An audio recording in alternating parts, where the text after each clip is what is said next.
Fala pessoal, teste de som com vocês, como é que está o áudio?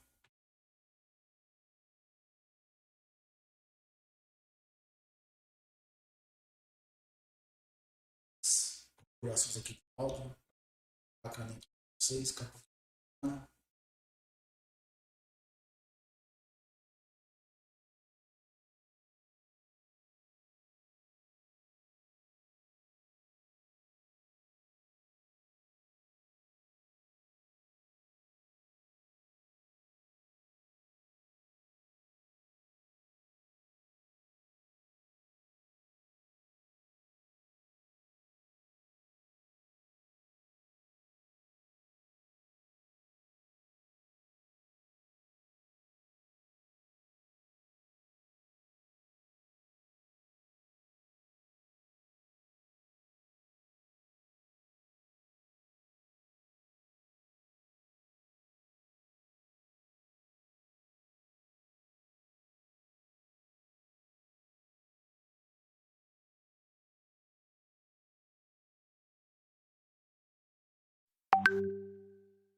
Faster loading times on the Xbox Series X, again minor, but every little help. But as boring as that 30 FPS mode is from an analysis perspective, it's great news for us as we play. You do get these stutters in the 30 mode and the 60 mode on the Series X, and I'll touch on what I think is happening there in a minute. But the 60 FPS mode has slightly more to discuss, not least of which is that Series S version. The game itself targets 60 FPS, but again it's locked at 1600 by 900, and it does appear to have some reductions in some of the textures and details and filtering. Not a massive amount, but you can certainly notice it on cutscenes and certain parts when you're comparing them side by side. You can also notice the lower resolution, so it highlights the shimmer, the breakup, and that stochastic noise can get a little bit noisy at certain points, specifically at that lower resolution. On a 4K screen it stands out much more than a 1080p one, but just be aware. But generally it holds on to that 60 FPS very, very well. You can run through areas, and occasionally the stuttering is pretty much identical to the Series X, sometimes worse, sometimes better, but it's really synonymous of the entire game engine running on the hardware and how it's been constructed. The Series S is a pretty consistent 60. There are points when you can have long views, lots of geometry draw and alpha effects that can then bring that frame rate down to a consistent 40 at some of the heavier points you can see on screen, but it never really prolongs for too long, and generally you're somewhere in those mid 50s, so it still feels very fast, very smooth and very consistent. And overall it's a decent rendition of the game minus those ray traced options, but it still has that most important for me, that 60 FPS mode.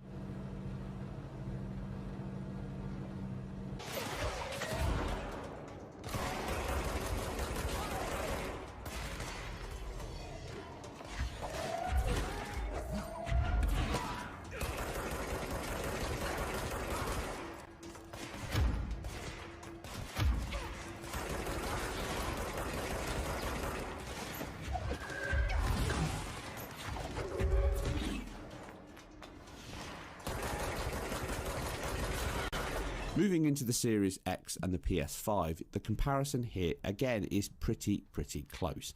They have largely dip, occasionally very minor 33 millisecond skips into the next refresh cycle when explosions happen close on, or physics collide, or objects are very heavy in the screen, and that frustum is filled with effects, alphas and transparencies.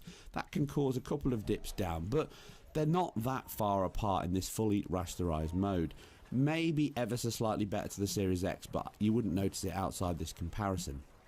The unfortunate thing, flipping the ray tracing test on its head, is there is consistent stutters and judders at points throughout the game. Again, consistent in when you traverse the game, when you run through it. Most of the combat sections, once they're loaded in, stay consistent at that 60 FPS. When you're travelling through areas, you can get these stutters you can see here. That can bring the frame rate down to somewhere into the low 40s. It can be very brief and it judders as it goes through those sections, and again, this can be frustrating at times if you sometimes get it compounded on top of each other, and you feel it far Sabia more que você often pode than fazer a these sua 1 or 2 graduação frame ou drops pós com throughout bolsa de combat. até 70%. So it is the worst performing title because of the fact it dips down in these levels, which is a shame. But why is it doing this? Now, it's not because of that magic SSD, it's not because of all of those things that I've just spoke about in terms of the I/O construction specifically. Now, what I think it is an answer we can find over on the PC version.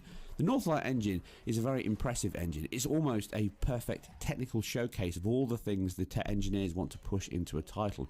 Ray trace reflections, huge physics, destruction, fluid-based simulation on alpha effects, so many particles and much more going on, that actually it's still a CPU-bound title often, specifically in those ray tracing modes, because that puts a much higher overhead on the CPU, but also in the game itself. It can be bound to one single thread. Not unknown, many titles are multi-threaded, but you have a worker thread that owns the rest of the game engine. And here on PC, you can see on my Ryzen 2700, just defaulting here to 3300, you can see it can max out 100% at times on one single thread. Now, unless Remedy have made drastic changes to this construction and single-threaded limitation, which I highly doubt in the new Northlight release here, then it's probably an issue that carries over to the console versions. But because of that PS5's construction and the fact that pretty much everything to do with moving data in and out of load of RAM is actually taken away from the CPU, in addition to the API being slightly lighter on that console than the DirectX version on Xbox, then likely these issues are not hitting it where they are hitting it on the Series X and the Series S. Hence, we get these brief but occasional stutters that crop up when things are instantiated into RAM, objects are drawn in, areas are closed off for kill rooms, and that's a standard practice of engines to keep data moving freely in and out of RAM, and there is a cost to that. Now, bearing in mind that when you use ray tracing, that also increases the cost of the CPU. So that BVH grid, that construction of objects that are in different boxes that are then scanned when the ray tracing goes out from the screen, all of this has a factor on the game. So if we take the comparison earlier on the photo mode, that had no load on the game at all, just general ray tracing and rasterization load, perfect GPU test. And this is the thing about the game, it's a great example of how these two consoles actually differ and strengthen in different areas. You can lose 16, maybe 20% in that ray trace modes on the PS5, but you can lose exactly the same 16-20% in these points when it's loading data in and out in combat. And it's quite refreshing to see a game that enables us to get a good view into the hardware and how it's constructed. But generally, that 60 FPS mode on all consoles is the one that I would choose. I'm not a big fan of the art style, I think it's a bit dull, I don't think it utilises the ray trace reflections very well, and it's one of the reasons why I wouldn't recommend the ray trace reflections for me, because I don't think they stand out unless you're staring into the screen and looking at them. But if you are a fan, I think there's a secret third option here for Remedy to just turn on. Based on our tests previously between the consoles and PC, I think a 1080-60 mode would be perfectly capable on both machines, with likely a very similar performance metric to that rasterization mode. But if you want to run around, shoot things, pick objects up and then check your lippy, it might be the perfect compromise to get the most out of Control. If you like this and these deep dives into this performance analysis across consoles and that powerful PC, then obviously keep it IGN, and I'll catch you on the next one.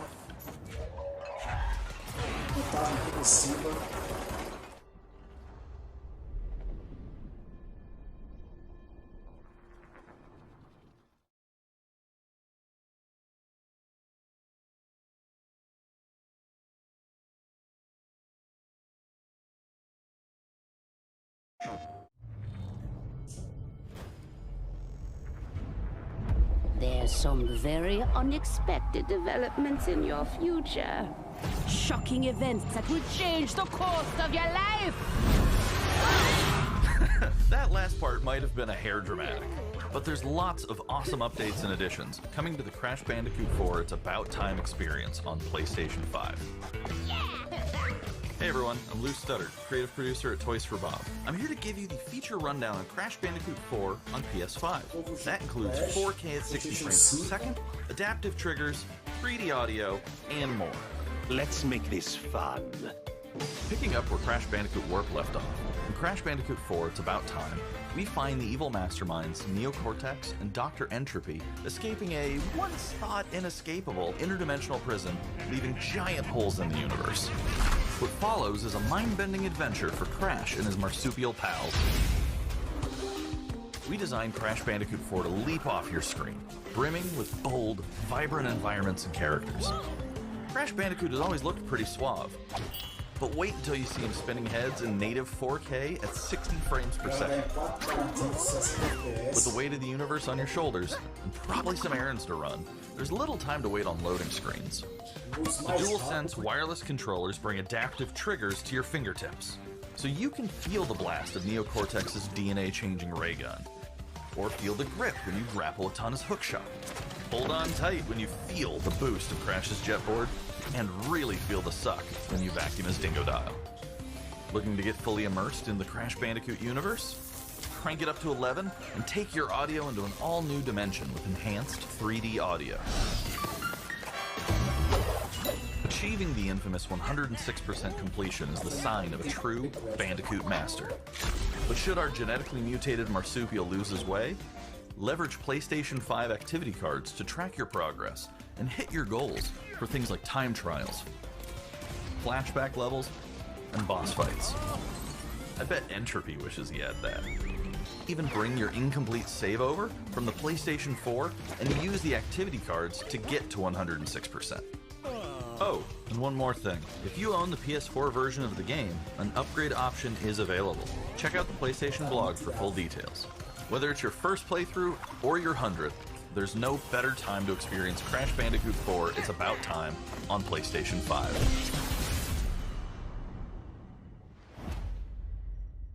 12 de março. Welcome back, Crash.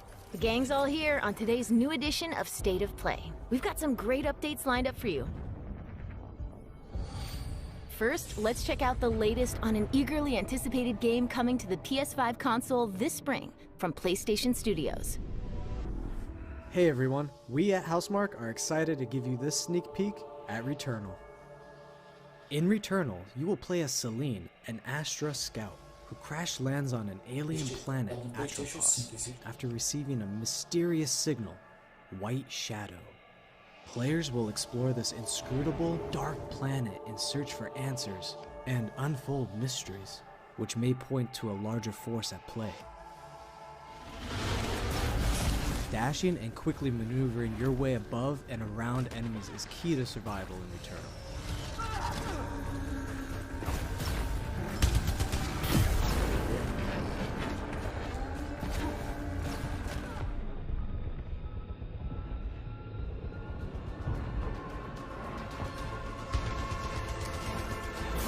With the large variety of enemies and the vast number of unique movesets each possess, combat situations prove challenging no matter what the circumstances are. Death is only the beginning.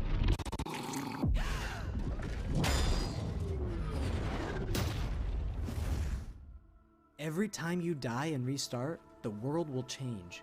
The map will be different, enemies will appear in new locations and in differing numbers, so you have to think fast and adapt.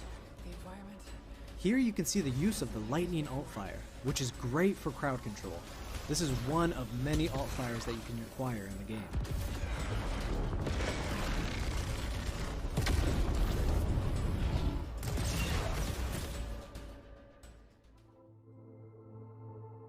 You will stumble across mysterious devices that can grant rewards to the player.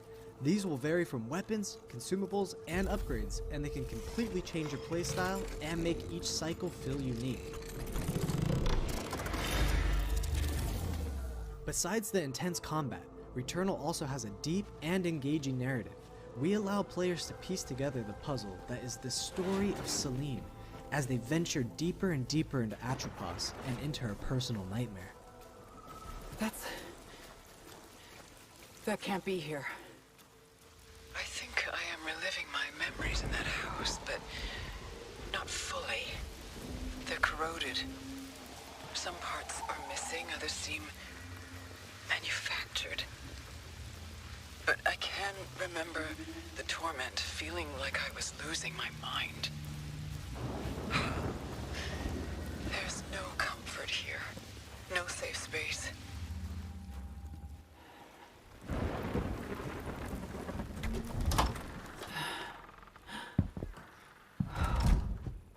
Exactly as I left it.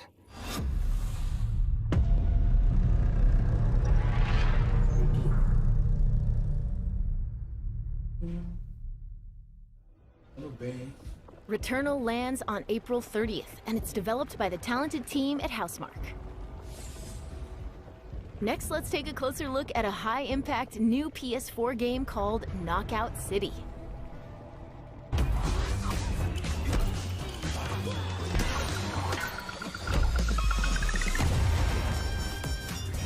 Hi, I'm Josh from Bellin Studios. We're an indie developer based in upstate New York, and we recently announced Knockout City, a team-based multiplayer action game for PS4 where rival crews settle their scores with epic dodgeball battles. Knockout City is easy to pick up and play, but there's a lot of depth here for those who've got the skills. In our 1v1 face-off mode, you'll go head-to-head in a constantly shrinking battleground, relying on your reflexes and abilities to knock out an opponent. A well-timed catch powers up the ball, making it easier to land a hit. Use trick shots to lob a ball over a ledge or hook it around a corner. Fake a throw to mess up your opponent's timing and knock them out before they can recover. When you're in a tough spot with a ball flying your way, a last-second dodge is the difference between getting knocked out and staying in the fight. Keep your wits about you and outplay your opponent to bring home a win.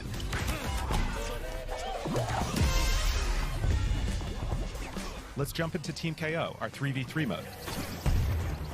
Teamwork makes the dream work in Knockout City. If your crew is outmatched, a well-coordinated team can still dominate. We're playing in Back Alley Brawl, a new map that you'll find in our upcoming crossplay beta. The special ball for this match is the Sniper Ball, which locks onto targets from far across the map and wham! You can take them out before they have a chance to react. Beyond special balls, each map features a unique mechanic. In Back Alley Brawl, you can hop into a tube and make a quick getaway or use them to sneak up on your opponents. Caught empty-handed? You can literally become the ball, a new weapon for your teammate. Or risk it all.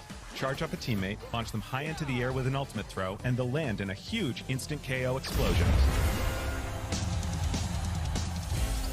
The team here at Bellin has been obsessed with building this world over the last 4 years. Knockout City is coming out May 21st, and we'd love your help in our final stretch of development. Rally your crew and sign up for our crossplay beta at knockoutcity.com to play early on PlayStation. See you soon, brawlers!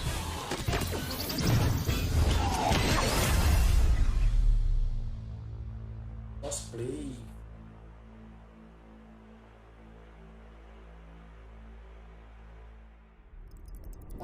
Time for something new. Here's your first look at an upcoming PS5 game from the team at Slowclap.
That was the debut of Sifu, coming to the PS5 console later this year. Now let's get an update on Solar Ash, an epic new PS5 adventure from Heart Machine.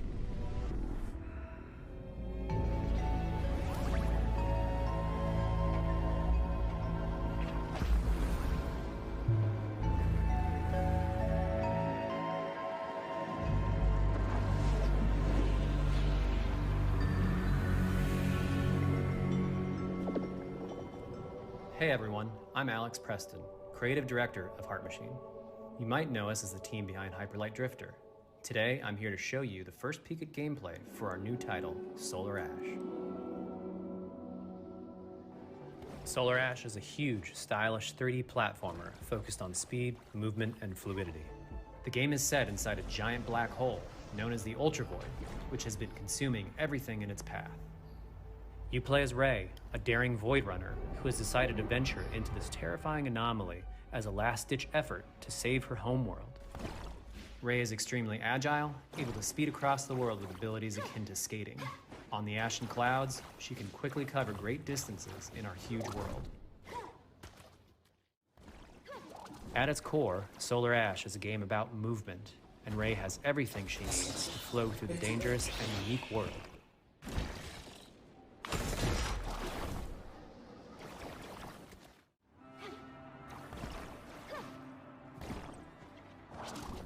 As you journey to save your planet, you'll find yourself face to face with grotesque and violent creatures. Our combat system is simple, fast, and fluid, built to empower players and encourage flow. As you explore the Ultra Void, enemy encounters will scale to greater and greater sizes. Some of these creatures require speed and precise timing to defeat.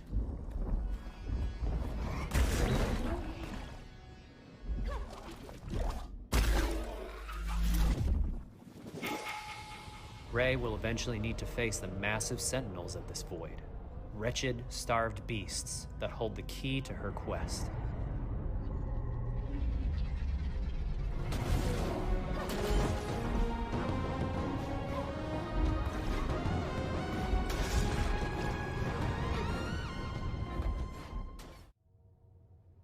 Solar Ash is Heart Machine's vision of the adventure platformer. The giant spaces, the feel of movement, the flow of combat, and the high-stakes battles atop enormous beasts all come together to bring players something we think is incredibly unique, and more importantly, fun. This game is a labor of love for everyone on the Heart Machine team. We're excited to bring Solar Ash to PS5 and PS4 later this year.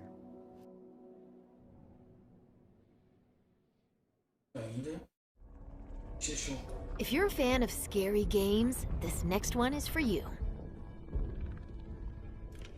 When I first found you, you were nothing. You were small, pathetic. But now, you are more. Are you ready?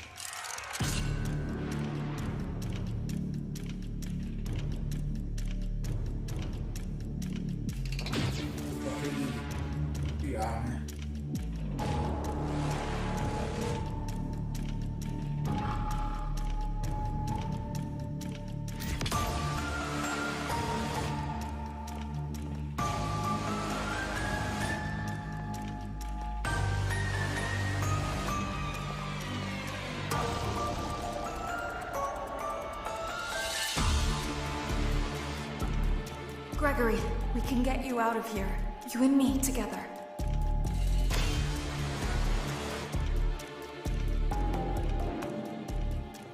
They won't stop hunting you. None of them will stop hunting you.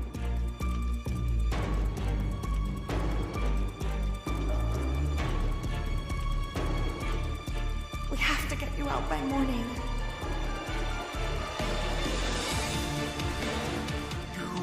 Do as I say.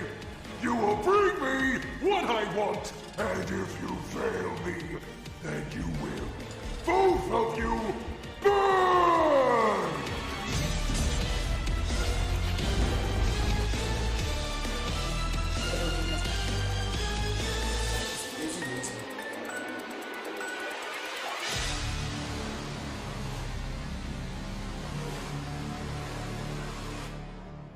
There is more going on here than you realize.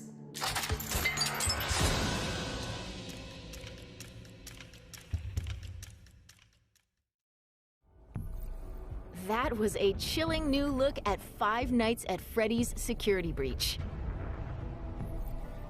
Up next, let's take a tour of Oddworld Soulstorm.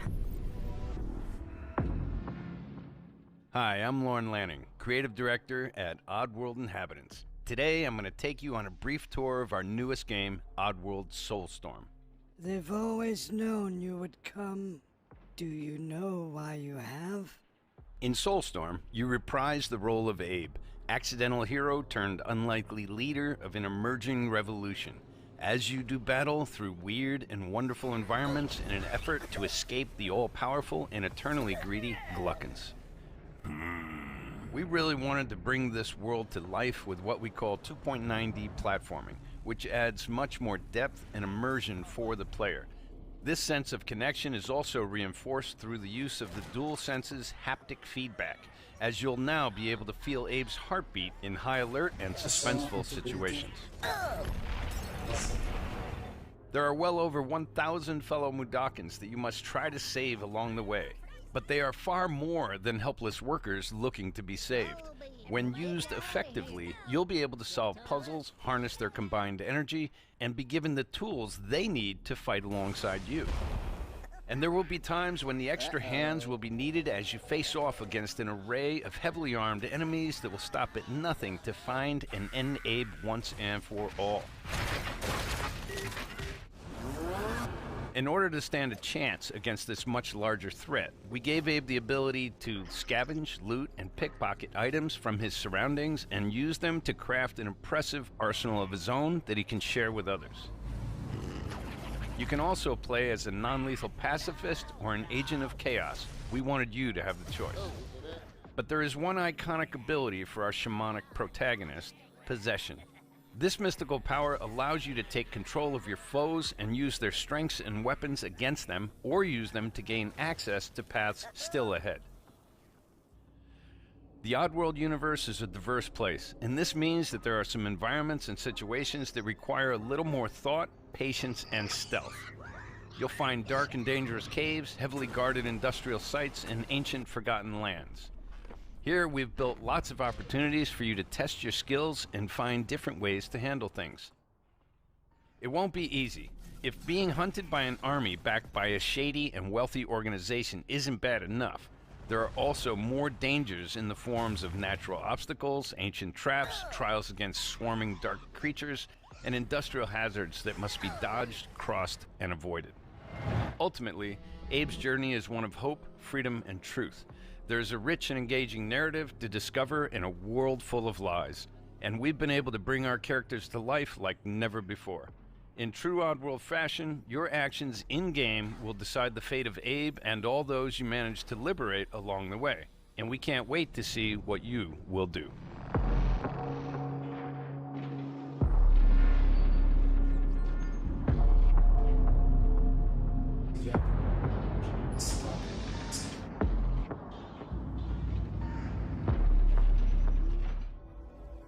That was the latest on Oddworld Soulstorm. And here's some exciting news. Active PlayStation Plus members will get the PS5 version for no extra cost, starting in April. Moving on, it's time to catch up with Kena Bridge of Spirits, a gorgeous new adventure we last saw in the June PS5 showcase.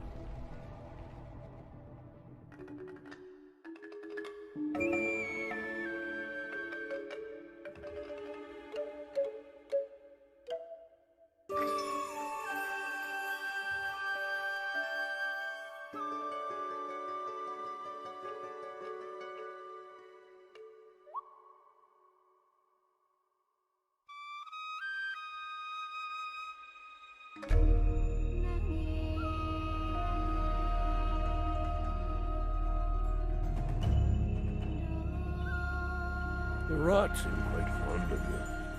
They're usually timid. Something tells me you did not come to our village looking for forest creatures. Hello, Spirit. I seek passage to the Sacred Mountain Shrine. Our village is bound to the shrine's energy. But that power faded long ago.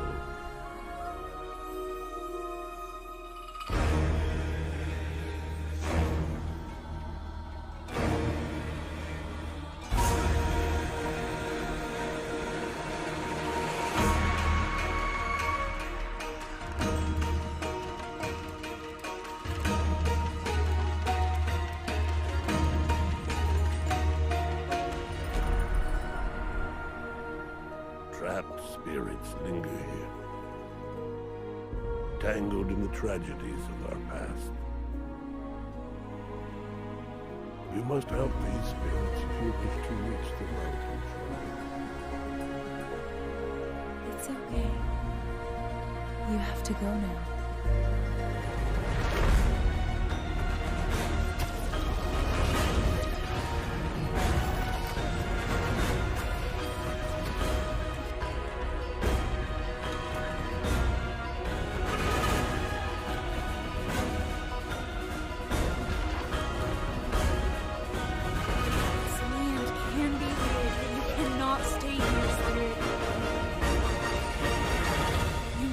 Move on.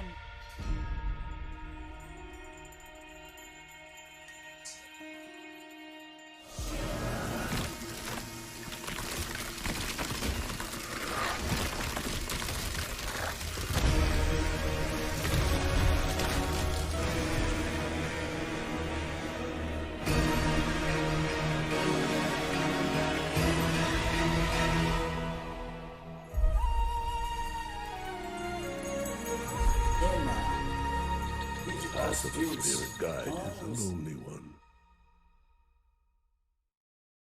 Em agosto, dia 24. Now let's settle in for a stylish new look at Deathloop, a PS5 first-person shooter developed by the team at Arcane. Cole. What? You'll never, ever break this loop. There's no never here. Just you, me, and the rest of these maniacs. Bring it, baby. This is Ramblin' Frank's Matinee. This little ditty goes out to the handsome asshole trying to break our loop. Colt, the visionaries are ready to dance. Are you? Toxic illusion, falling deeper spiral down. Static delusion. This is where we do or die. And I've been here before, face to face with the gun, up against all the odds, and I'm the only one.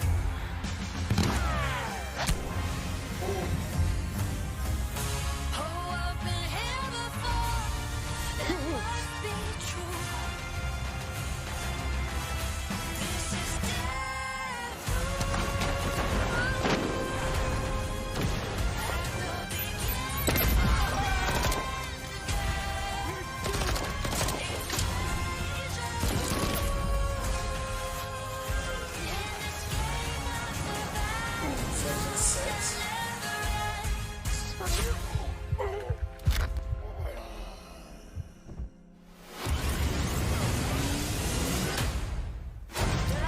Stay still for like a second.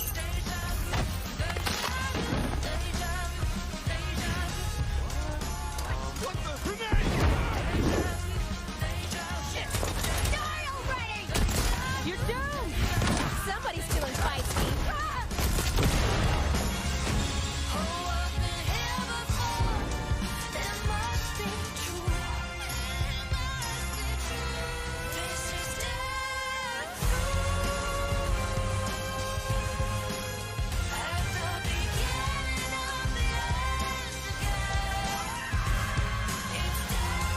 Where you been hiding?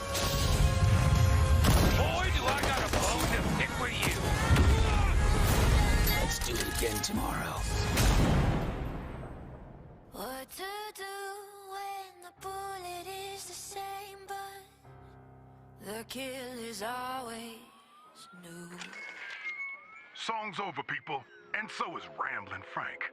The rest of you motherfuckers are next. 007.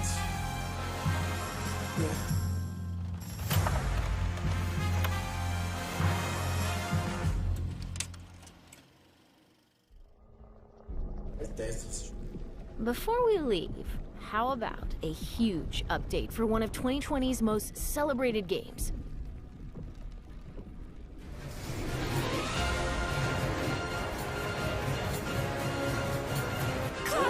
Quickly! Go for that focus. Jesse! Barrett! Where you been? Help me!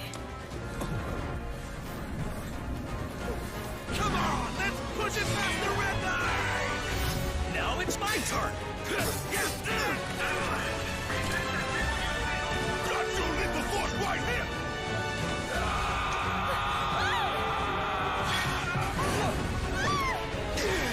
A touching reunion. Well, guys, your girl finally made it to Midgar.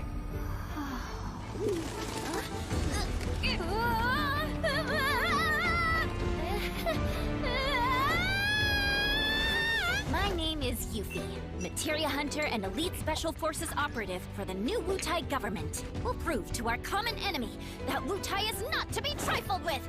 Members of Avalanche, we got this. I'm back. Ah, there you are. Someone's been expecting you. What took you?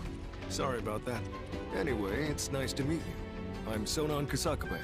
Where's Clown? We lost him. You what? He will be okay, though, right?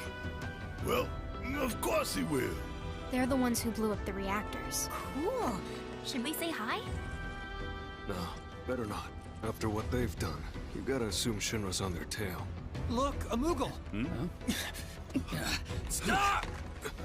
We gotta help.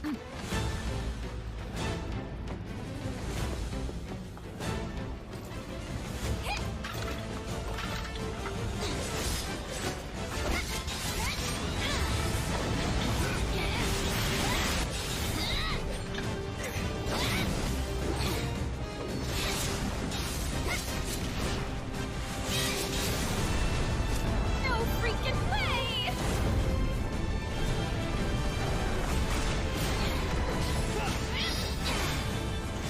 Boss! Get wrecked! You guys should probably get moving. Got it. Whatever it is they're planning, you're better off out of it. They deserve what's coming to them. Yeah, they do, but I'm not your sister. There you are. Who are these jerks? No clue. It just appeared.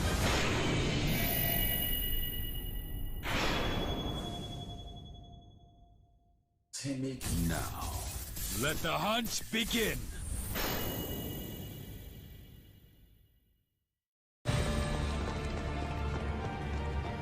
Get down here, Merc.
and just do it. Yep.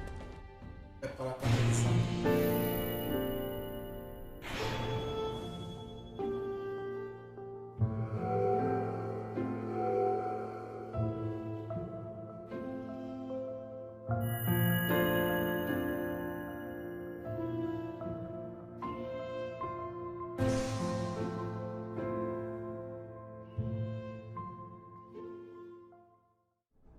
That was the reveal of Final Fantasy VII Remake Intergrade, coming to the PS5 console later this year. And that's our show. We hope you're as excited as we are for what's to come in 2021. See you next time. PlayStation.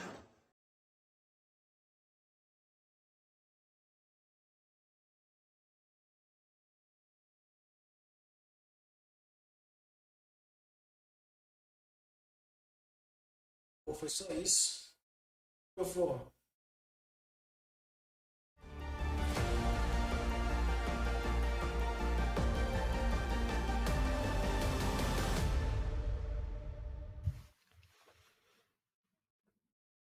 There you have it, the first PlayStation State of Play of the year. And here to break down everything we just saw is the first next-gen console watch of the week. I'm Damon Hatfield, and as always, I'm joined by host of our PlayStation podcast, Jonathan Dornbush. You really threw me for a loop there, Damon. I did not know how you were going to introduce this episode. I've got to keep you on your toes. And Ryan McCaffrey, host of IGN's Xbox podcast, Podcast Unlocked. Happy to be here. I'm having a little bit hard time hearing you as of right now, Ryan, but we'll see if we can get that fixed. Whether you're watching this live right now or if you're watching this when the show normally goes live on Friday mornings, we are going to react and break down everything we just saw from the State of Play, which seems to be mainly focused on smaller games, not too many bigger, large AAA games in there. There's going to be a PS5 version of Final Fantasy VII. We got a little bit more of a look at Deathloop, which is coming up in just a couple months. The rest is a little bit smaller stuff, which isn't necessarily a bad thing. But there wasn't anything about Horizon, Forbidden West, God of War, or even Ratchet and Clank Rift Apart, which is coming up in a couple months. So, Jonathan, let's begin with you. What's your sort of takeaway from this State of Play, first State of Play in a long time? What was your first reaction? Yeah, there's definitely a couple, I think, competing thoughts there for me about how little the first-party side of things was there, and we can get to that in a second. I will say I'm very glad the last 6 or so minutes of the State of Play